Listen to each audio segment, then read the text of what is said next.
Welcome back. I'm Dr. Shirley Garrett, and today I'm going to be reading my first book in the Hot Flash Divas Saga. This is a book that is a piece of fiction. Chapter 3, The Heavy Truth. Dad dropped the truth in my lap mere days before his death. It landed heavy, like my grandmother's cast iron skillet. We were in his room at the assisted living facility. I sat in a chair beside his bed and squeezed his hand. I'd scheduled an extended lunch so I could see him before I started my back-to-back appointments that began at 2. Evelyn, the sitter on duty that day, was in the bathroom. "I worry about you, Phoenix." He patted my hand as his green eyes looked deep into mine. "Why, Dad?" I shifted in my seat. I didn't want him to worry about anything. I felt his hand tense underneath mine. "I'm not sure Todd will take care of you when I'm gone." I reared back in my chair. "Why'd you say that?" "Well, I've never told you before, but time is..." He looked down and cleared his throat. "Todd's always been about Todd. You could never see it, but I did. I'm not sure saying that boy hasn't loved you his own way. I'm just not sure that when life gets rough, he'll be by your side to help you.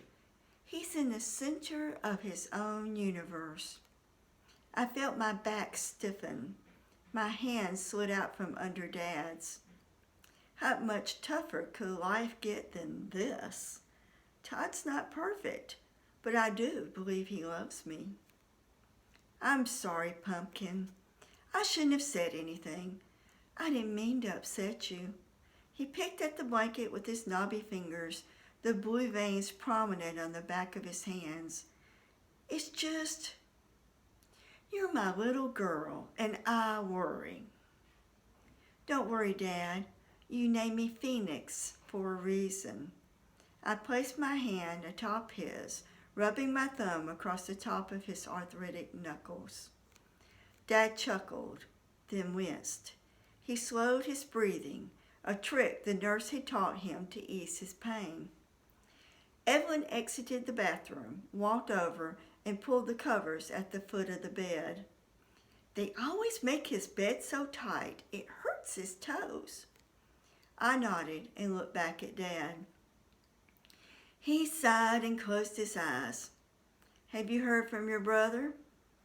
"No, but I'll call him again." From Dad's desperate tone, I surmised he was holding on to life until Kevin arrived.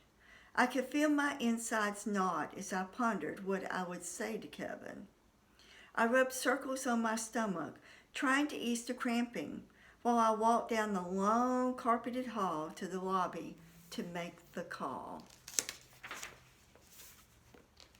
"I can't come right now. I'm sick with a cold."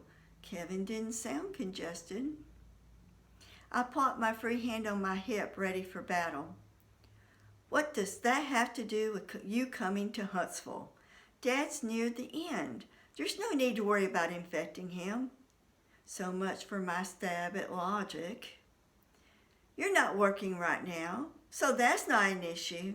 "Okay, so that was a low blow." "You know you can stay at my house. I even offered to pay for the plane ticket." I tried to rein back the irritation in my tone. My face felt hot. I suspected I looked like a tea kettle ready to blow apart. There was a long pause. I surmised he was regrouping since I just removed his top 4 excuses.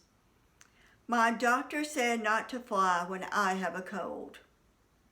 "Kevin, this is it. Hospice says that Dad only has a day or 2 left on this earth. This is your last chance to see him.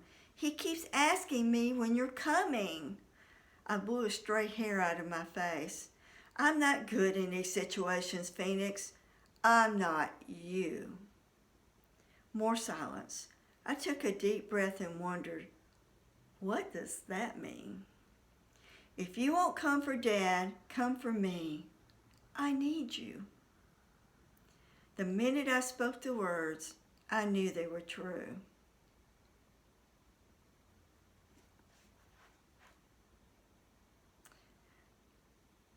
I can't. Call me when it's time to come to the funeral. He hung up. The dial tone buzzed in my ear like an angry hornet. I felt a scream punching my innards, fighting to escape. I leaned against the wall, closed my eyes, and took deep breaths until I could face my father without falling apart. Trudging down the hall, I cursed my brother for being a coward. I squared my shoulders and steeled myself before I entered Dad's room. Once inside, I locked gazes with Evelyn, who was still standing at the foot of Dad's bed. She cocked her head to one side and raised a brow. I shook my head. The corners of her mouth turned down. She patted my dad's foot and then turned to straighten a stack of magazines on a nearby table.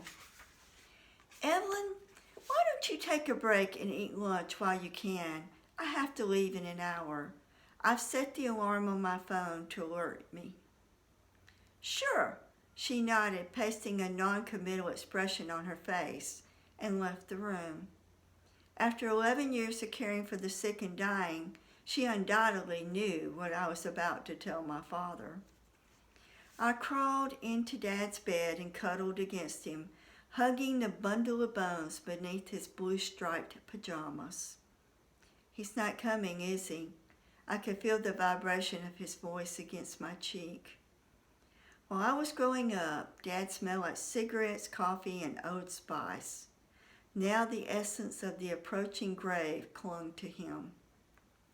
No, Kevin has a cold. He said his doctor told him not to fly. Dad's eyes closed. A tear traced his weathered cheek, dropping to the clean white cotton pillowcase where it was absorbed. He's still resentful because your mom and I didn't accept Beatrice when they first married.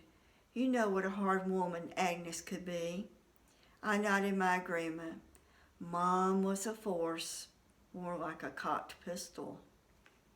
My only concern about the marriage was that he would quit college. Thank God he didn't. There's not a day goes by that I haven't regretted letting your mother bully me into that situation. I should have stood my ground. I could feel hot blue flames of anger scorching my innards. Maybe. Who knows what's going on with Kevin?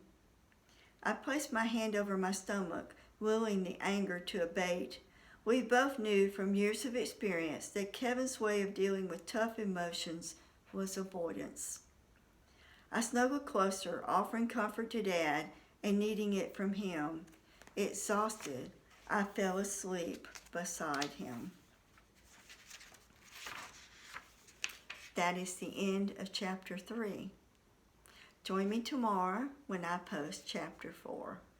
Have a great day. Stay well. Stay safe.